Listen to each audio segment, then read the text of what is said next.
इसका recording studio Ekangar सराय presented by इसका फिल्म। लागता बेराजा जड़ैया हो, लागता बेराजा जड़ैया हो, जहाना बतलाई रजैया हो, जहाना बतलाई रजैया हो। कपता बदाना पूरा सैया हो, कपता बदाना पूरा सैया हो, जहाना बतलाई रजैया हो, जहाना बतलाई रजैया हो, जहाना बतलाई रजैया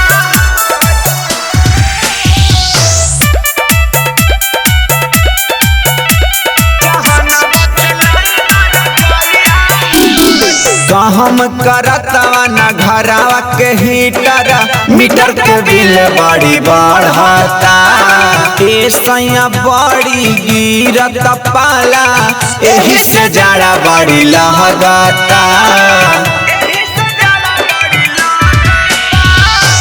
हम करतवा न घरवा के हीटर, मीटर के बिल बड़ी बढ़ता, ए सैया बड़ी गिरत पाला, एही से जाड़ा बड़ी लहगता।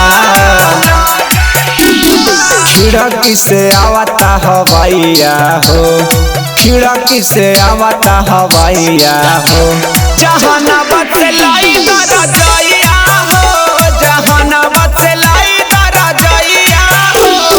कपता बदाना पूरा सैया हो, कपता बदाना पूरा सैया हो, जहाना बतलाई रजैया हो, जहाना बतलाई रजैया हो, जहाना बतलाई रजैया हो,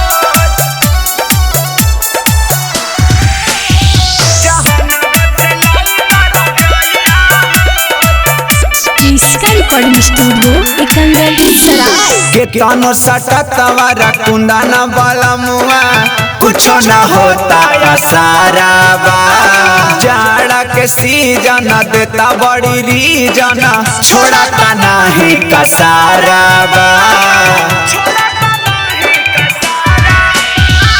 के तानो सटतवा रकुंडा न वाला मुआ, कुछो न होता सारा बा, जाड़ा के सीजन देता बड़ी रीजन, छोड़ा का नहीं कसारा बा।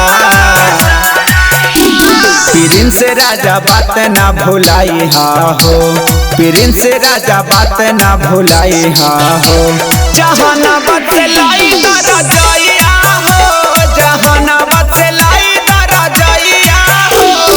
लागता बेराजा जड़ैया हो, लागता बेराजा जड़ैया हो, जहाना बतलाई रजैया हो, जहाना बतलाई रजैया हो। इसका रिकॉर्डिंग स्टूडियो एकंगर सराय।